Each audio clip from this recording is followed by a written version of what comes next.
السلام علیکم ورحمۃ اللہ وبرکاتہ۔ الحمدللہ رب العالمین والعاقبۃ للمتقین والصلاۃ والسلام علی رسولہ الکریم۔ محترم حضرات، آج جمعرات ہے 25 جون 2020۔ جو سوالات 5 بجے تک آئے ہیں ان کو ضرور شامل کیا گیا ہے، اور اگر اس کے باوجود بھی کسی کے سوال رہ گئے ہوں تو وہ ذاتی طور پر بھی سوال کر سکتے ہیں، عام دنوں میں بھی ذاتی طور پر سوال کر سکتے ہیں۔ سوال آیا ہوا ہے کہ مولانا صاحب میں گھر میں شفٹ ہونا چاہتا ہوں نئے گھر میں، اس کا سنت طریقہ کیا ہے؟ دیکھیں، یہ بات حقیقت ہے کہ ایگزیکٹ یہ بتانا کہ نئے گھر میں جانے کا سنت طریقہ کیا ہے، ایسی کوئی حدیث ہمارے علم میں نہیں ہے۔ شریف آدمی جیسے گھر میں جاتے ہیں کہ آدمی جو ہے بسم اللہ کر کے داخل ہو، گھر میں داخل ہونے کی دعا پڑھ لے، یہی سنت طریقہ ہے۔ اور بقیہ جو پروگرام کیے جاتے ہیں، خوشی منائی جاتی ہے، اس کا سب سے سنت سے تعلق نہیں ہے، اور یہ الگ بات ہے کہ ہم اس کو منع بھی نہیں کرتے۔ اگر کوئی آدمی دعوت کر لیتا ہے تو کر سکتا ہے۔ پوچھا گیا سورہ بقرہ کے پڑھنے سے شیطان گھر میں داخل نہیں ہوتا، یہ سنا ہے، تو کتنے دن تک داخل نہیں ہوتا ہے؟ یہ حدیث میں نہیں لکھا ہے کہ کتنے دن تک داخل نہیں ہوتا ہے۔ ایک بات، مقصد یہ ہے کہ جس گھر میں قرآن کریم پڑھا جاتا رہے گا وہاں شیطان کا عمل دخل کم ہوگا، یعنی شیطان اپنی کاروائی نہیں کر پائے گا، یہ مطلب ہے۔ اور رہا یہ کہ شیطان کا داخل ہونا، تو یہ نہیں معلوم ہے کہ ایک مرتبہ پڑھیں گے تو کتنے دن نہیں داخل ہوں گے۔ بعض حدیثوں سے یہ معلوم ہوتا ہے کہ سورہ بقرہ کا آخری اور پہلا رکوع اگر روزانہ پڑھا جاتا رہے تو شیطان سے گھر محفوظ رہتا ہے۔ واللہ اعلم بالصواب۔ پوچھا گیا شادی کے موقع پر نوٹوں کا ہار پہننا کیسا ہے؟ یہ جتنی چیزیں ہیں، ہار پہننا، سہرا پہننا، مکنا پہننا، یہ سب غیروں سے آیا ہوا طریقہ ہے، لہذا اس سے بچنا چاہیے۔ پوچھا گیا ہے کہ گھر میں عورتیں ہوتی ہیں اور گھر میں محرم ہی ہیں، ایسی صورت میں بھی اگر گھر میں عورت کا سر کھل جاتا ہے تو ہمارے والد صاحب بہت ڈانٹتے ہیں، تو کیا یہ شرعی لحاظ سے گھر میں عورتیں اگر موجود ہوں اور صرف محرم موجود ہوں تو کیا گناہ ہوتا ہے؟ دیکھیں، محرم کے سامنے اگر سر کھل گیا تو کوئی گناہ نہیں ہوتا ہے، بھائی ہے گھر میں، باپ ہے، تو کوئی ایسا گناہ نہیں ہے۔ یہ ایک الگ بات ہے، ادب کی بات ہے کہ عورت کا سر ڈھکا رہنا چاہیے۔ اب تو محرم کی بات کیا ہے، شادی بیاہ میں سب غیر محرم ہی ہوتے ہیں، کسی کا سر ڈھکا ہی نہیں ہوتا ہے، وہ ایک الگ ٹاپک ہے۔ لیکن گھر میں اگر محرم ہیں تو پھر ایسی شکل میں اگر سر کھل گیا ہے تو کوئی ایسی گناہ کی بات نہیں ہے۔ پوچھا گیا مولانا صاحب محرم کون ہوتا ہے؟ دیکھیں، ایک محرم تو قدرتی ہے۔ کیا ہے؟ قدرتی محرم ہے، اس میں باپ ہے، بھائی ہے، بیٹا ہے، چچا ہے، ماموں ہے، یعنی گویا ان سے کوئی عورت شادی نہیں کر سکتی۔ یہ نمبر 1 کے محرم ہے۔ نمبر 2، شادی کی وجہ سے کچھ محرم بن جاتے ہیں، جیسے شوہر محرم ہو جاتا ہے، اور شوہر کا باپ بھی کیا ہوتا ہے؟ محرم ہو جاتا ہے۔ اسی طریقے سے دودھ پینے کی وجہ سے، جس کو رضاعت کہتے ہیں، اس کی وجہ سے بھی محرم ہو جاتے ہیں، مطلب رضائی باپ ہو جاتا ہے، رضائی چچا ہو جاتا ہے، رضائی ماموں ہو جاتا ہے، اور رضائی بھائی ہے۔ اسی طریقے سے جو ہے یہ بھی محرم کی کیٹیگری میں آ جاتے ہیں۔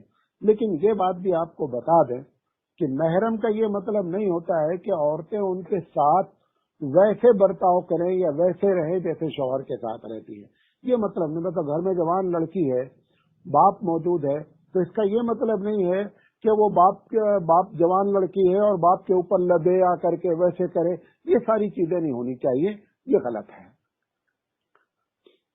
پوچھا گیا ہے کہ نبی کریم صلی اللہ علیہ وسلم کا نام جب آتا ہے تو حدیث میں آتا ہے کہ درود پڑھا جائے۔ عموماً تقریروں میں نبی کا نام آتا ہی بہت کم ہے، اس کا کیا مطلب ہے؟ درود کس وقت پڑھنا ہے؟ دیکھیں، 2 طریقے سے تقریروں میں، جیسے میں نے کہا نبی کریم، میں نے کہا رسول اللہ، میں نے کہا آپ، یہ سارے لفظ کوئی نام نہیں ہے، لہذا ایسے موقع پر اگر کوئی آدمی درود شریف نہیں پڑھے گا تو کوئی گنہگار نہیں ہوگا۔ گنہگار اس وقت ہوگا جان بوجھ کر کے جب نام لیا گیا محمد صلی اللہ علیہ وسلم، احمد، یہ دونوں لفظ آپ کے، دونوں نام آپ کے اصلی نام ہیں، یہ نام جب لیا گیا تو مسلمان پر لازم ہے کہ وہ کیا کرے؟ درود پڑھے. اور درود سے مراد چھوٹا سے چھوٹا درود ہے صلی اللہ علیہ وسلم، اور پھر درود ابراہیمی سب سے افضل درود ہے. اسی طریقے سے اگر ایک تقریر میں 20 مرتبہ نام ہی لے لیا گیا، یعنی رسول نہیں کہا گیا، نبی نہیں کہا گیا، نام ہی لے لیا گیا، تو پھر ایسی شکل میں جو ہے اگر ایک مرتبہ پوری محفل میں بیٹھا ہوا شخص وہ درود پڑھ لے گا تو اس کے اوپر سے واجب کا جو حکم ہے وہ ختم ہو جائے گا. اگر اس کے بعد وہ نہیں پڑھے گا تو گنہگار نہیں ہوگا، لیکن محبت کا تقاضا یہ ہے کہ وہ برابر درود پڑھتا رہے. ایک صاحب نے پوچھا ہے کہ اللہ کے رسول صلی اللہ علیہ وسلم کی دعائیں تقریباً سب اللہ نے قبول کیا، تو اللہ کے رسول اپنے لیے ہم سے کیوں دعا کراتے ہیں؟ کیونکہ درود ایک طرح کی دعا ہے.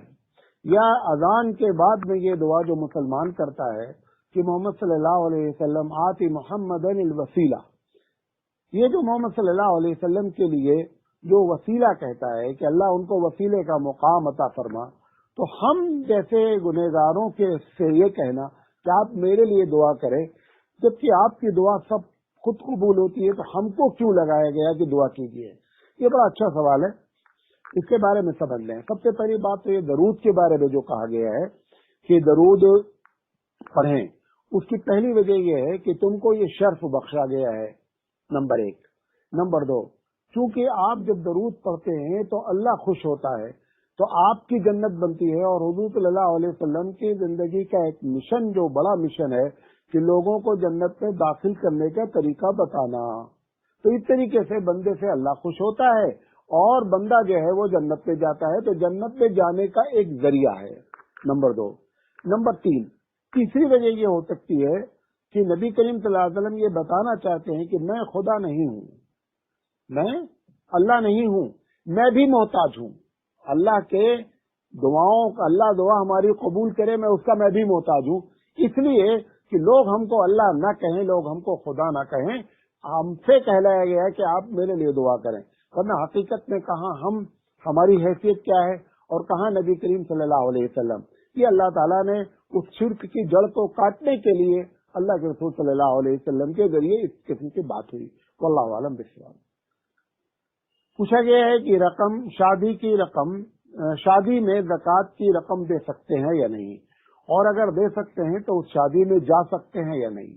یہ بہت لوگوں کو کنفیوز ہے کہ شادی جب کسی کی ہوتی ہے، وہ آدمی غریب ہے، آپ نے اس کو شادی میں دے دیا زکوٰۃ کی رقم 10,000 روپے. اب اس نے آپ کو دعوت کی ہے، اب آپ کو یہ خدشہ لگ رہا ہے کہ میں نے جو 10,000 روپے زکوٰۃ کے دیے ہیں اسی سے کھانا وہ ہم کو کھلائے گا، تو ہماری زکوٰۃ کی رقم پلٹ کر کس کو آ رہی ہے؟ ہم کو آ رہی ہے.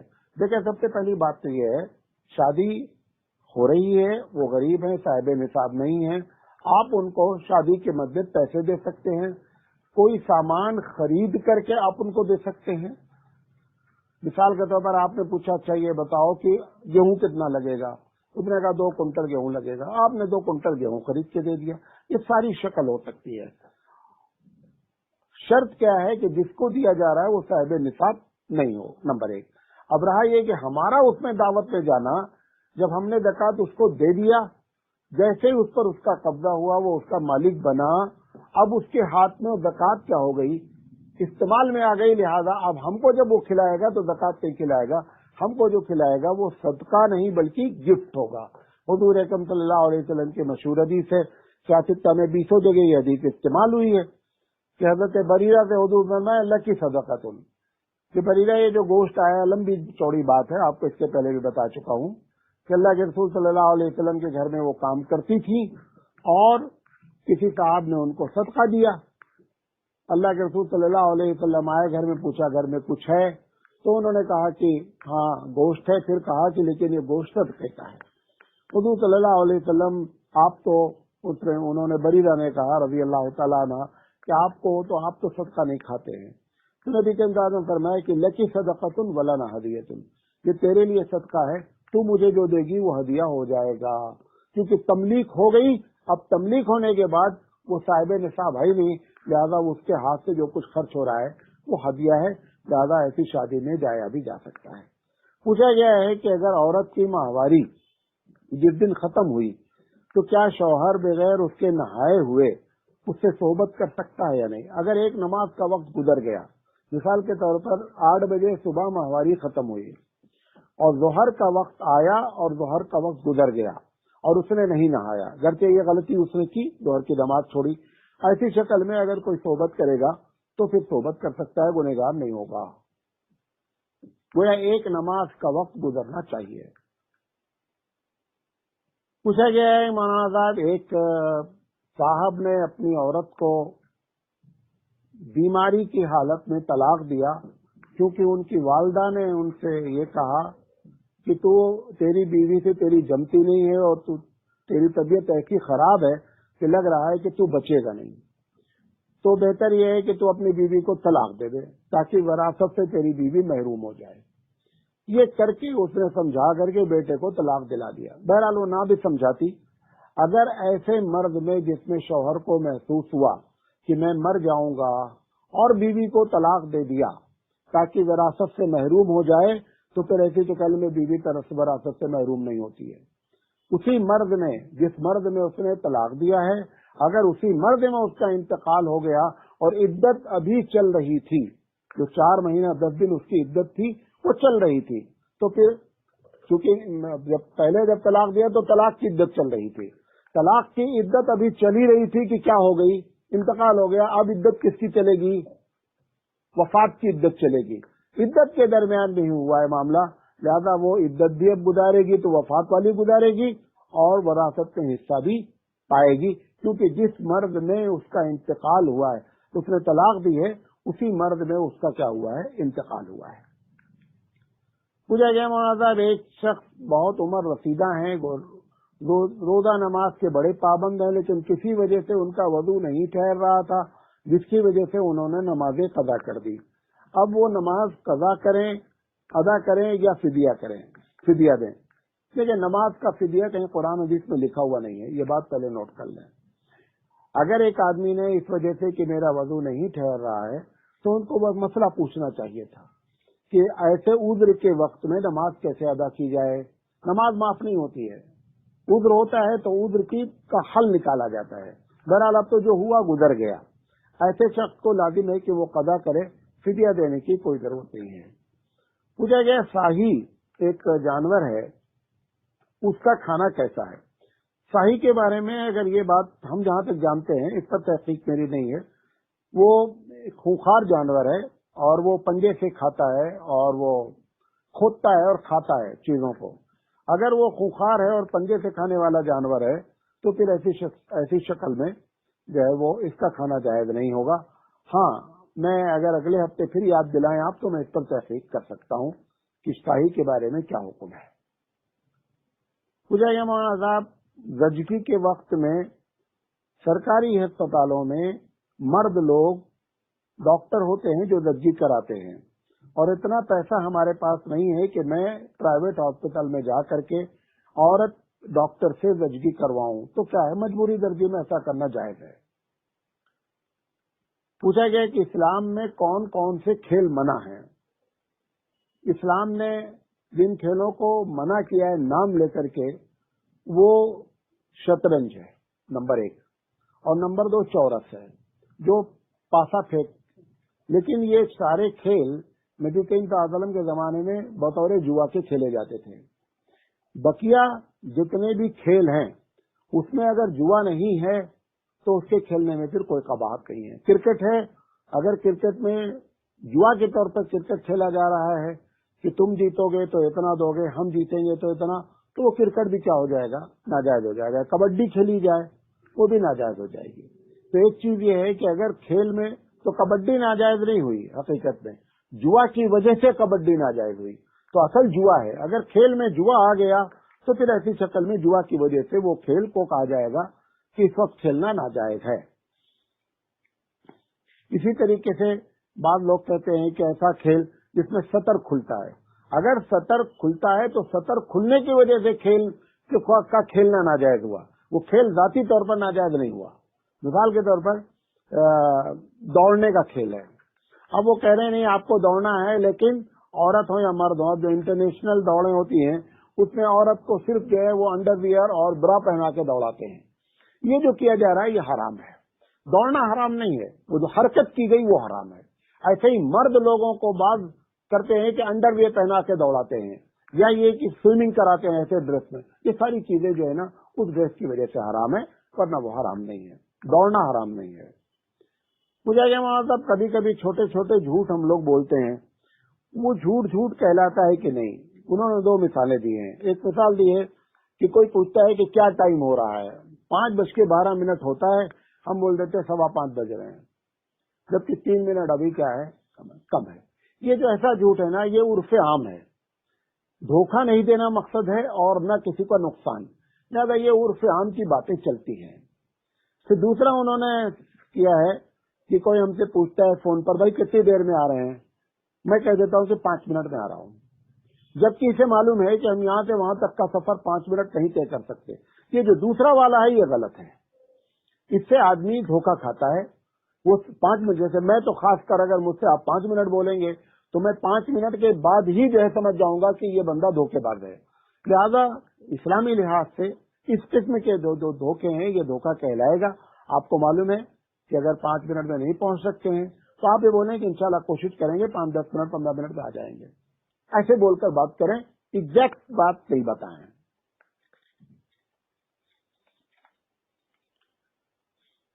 پوچھا گیا ہے کہ جو جمعہ میں دوسری اذان ہوتی ہے وہ کہاں سے دی جانی چاہیے؟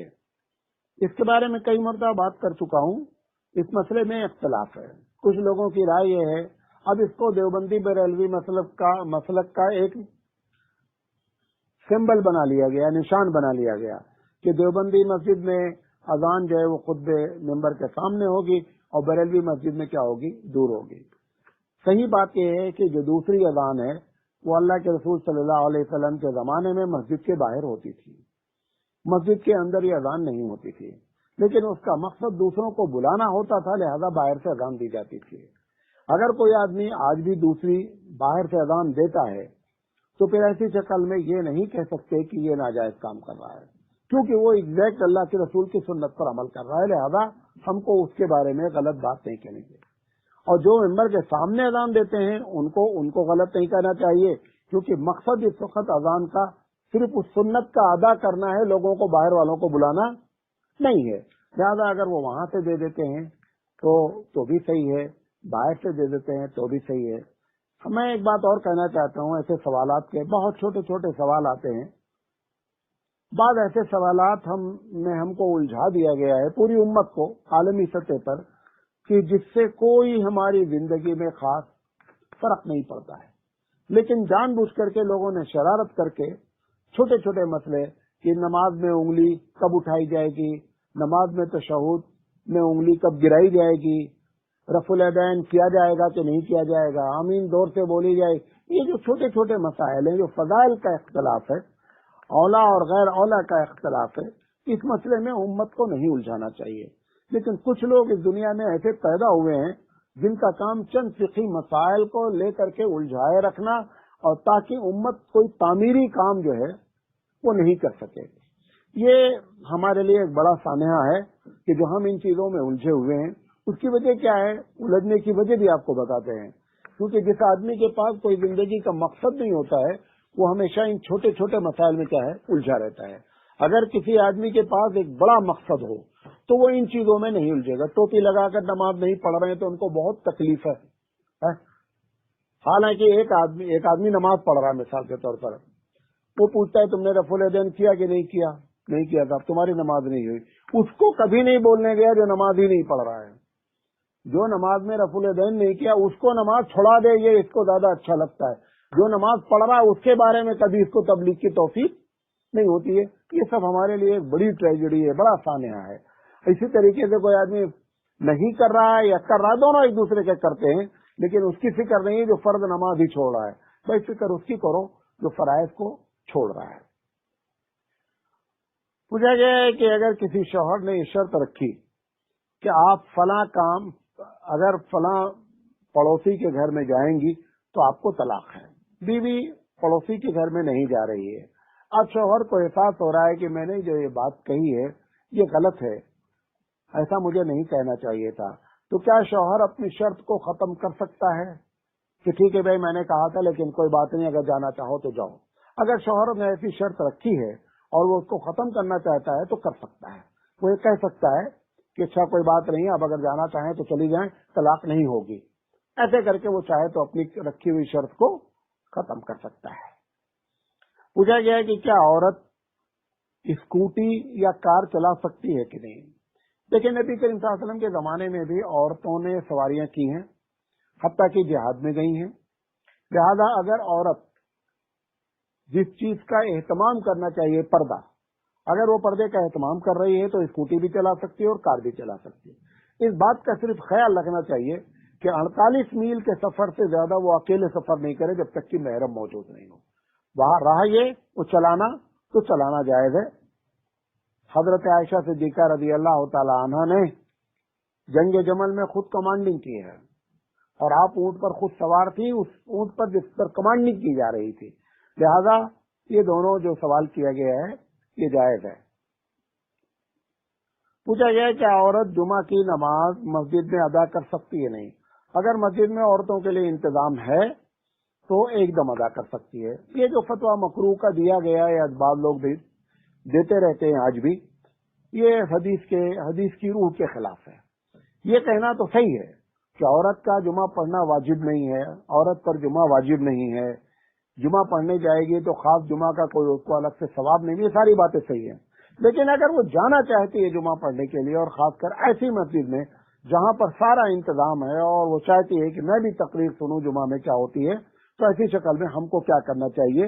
اجازت دینی چاہیے. پوچھا گیا امام حنیفہ رحمۃ اللہ علیہ کا نام کیا ہے.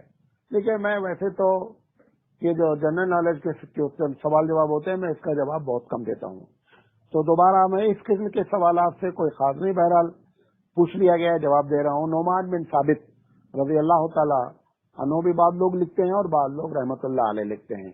بہرحال رحمۃ اللہ علیہ لکھنا زیادہ صحیح ہے. نعمان بن ثابت ان کا نام ہے. کہا گیا ہمارے محلے میں آج کل بہت سی موتیں ہو رہی ہیں، تو محلے والوں نے طے کیا ہے کہ سب لوگ چندہ کر کے جانور ذبح کریں گے اور اس کا گوشت غریبوں میں تقسیم کریں گے تاکہ بلا ٹل جائے. یہ اس کے پہلے بھی کئی مرتبہ یہ بات آئی ہے. یہ جو عقیدہ رکھا گیا ہے کہ بلا کو ٹالنے کے لیے جان کی جگہ چلی جائے گی بکرے کی تو ہماری جان بچ جائے گی، یہ غلط تصور ہے، ایک دم غلط تصور ہے. یہ بلی کا تصور ہے جو غیروں میں ہے. ہمارے پاس ایسا کوئی تصور نہیں ہے. ہمارے پاس جو تصور ہے، اللہ کے رسول صلی اللہ علیہ وسلم نے فرمایا کہ صدقہ بلاؤں کو ٹالتا ہے. آپ کسی قسم کا صدقہ کر دیں. میرا کہنا ہے کہ گوشت جانور ذبح کرنے کے بجائے آپ 20 کلو گوشت خرید کے لا کے غریبوں میں تقسیم کر دیجئے، تب معلوم ہو کہ آپ کے مزاج میں بلی کا تصور نہیں ہے. تو ایک تو یہ جو کیا جا رہا ہے کہ بلی اس سے بلا ٹلتی ہے، یہ طریقہ غلط ہے. ہاں بلاؤں کو ٹالنے کے لیے صدقہ خیرات کرنا، محلے والے مل کر کے پیسہ جمع کریں اور غریبوں میں تقسیم کریں، یہ چیز اچھی ہے. لیکن جانور لینا اور ذبح کرنا، اب تو یہاں تک ہے کہ وہ جانور کو بعض علاقے میں اگر صبح ذبح کرنا رہتا ہے تو رات میں اس کی چارپائی سے باندھ دیتے ہیں. کہیں کہیں کیا کرتے ہیں، اس آدمی سے چھلاتے ہیں اس جانور کو، جب تک وہ آدمی چھو نہیں لیتا ہے تب تک اس کو ذبح نہیں کرتے. یہ سب کا سب غیر مسلموں کا طریقہ ہے، مسلم طریقہ نہیں ہے. پوچھا گیا ہے کہ مولانا صاحب مجھ سے ایک بہت بڑی غلطی ہوئی ہے. میں جب جوان تھا تو مجھے یہ بات معلوم نہیں تھی اور میں نے روزے کی حالت میں 2 مرتبہ ایسا کیا کہ میں نے روزے کی حالت میں ہم بستری کر لی. مجھے اس وقت یہ مسئلہ نہیں معلوم تھا کہ یہ کفارہ ادا کرنا پڑتا ہے اور 60 روزے رکھنے پڑتے ہیں. اب میں بوڑھا ہو گیا ہوں اور مجھے یہ مسئلہ معلوم ہوا. اب میں 120 روزے بھی نہیں رکھ سکتا ہوں اور مجھے اس بات کا احساس بھی ہے کہ میں نے بہت بڑی غلطی کی ہے. اب میں کیا کروں؟ تو ایسی شکل میں کوشش کر کے 60 مسکین کو کھانا کھلا دیں. کیا کریں؟ 60 مسکین کو کھانا کھلا دیں اور 1 روزہ بطور کفارے کے ادا کر دیں. 1 روزہ قضا ہو جائے گی اور کفارہ نہیں، 1 روزہ قضا ہو جائے گا اور 60 روزے کے بدلے میں 60 مسکین کو کھانا جو ہے وہ کیا ہو جائے گا؟ وہ کفارہ ہو جائے گا.